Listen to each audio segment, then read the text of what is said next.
अपूर्णांक, व्यवहारी अपूर्णांक लक्षात ठेवा. व्यवहारी अपूर्णांकामध्ये आडव्या रेषेच्या वर जी संख्या मांडतात तिला अंश व रेषेच्या खाली जी संख्या मांडतात तिला छेद असं म्हणतात.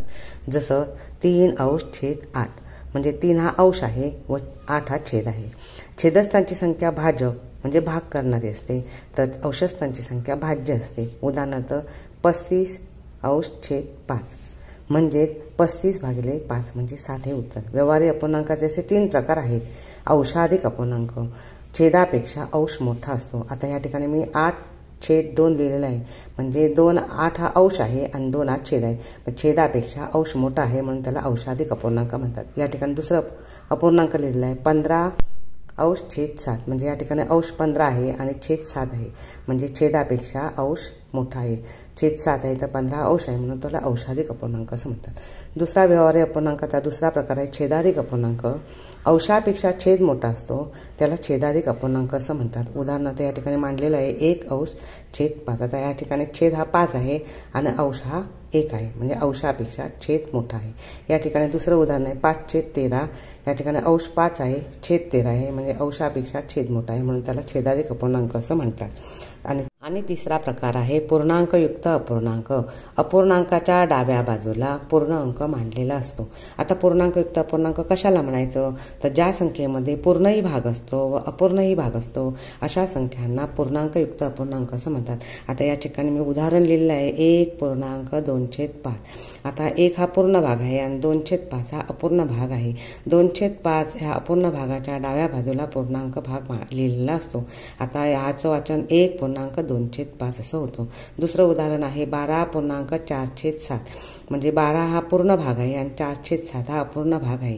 4/7 अपूर्ण भागाच्या डाव्या बाजूला 12 हा पूर्ण भाग लिहिलेला आहे. याचं वाचन 12.4/7 आणि म्हणून या संख्यांना म्हणतात पूर्णांकयुक्त अपूर्णांक संख्या.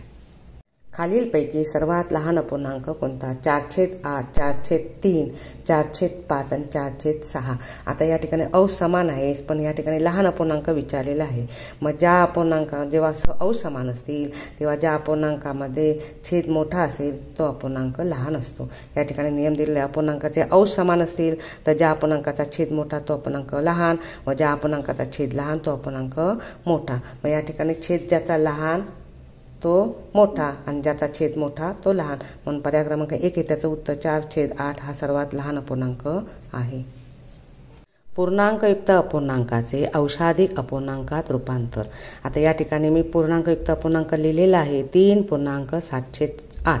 याचं पूर्णांकयुक्त अपूर्णांकाचं अंशाधिक अपूर्णांकामध्ये रूपांतर करायचं आहे.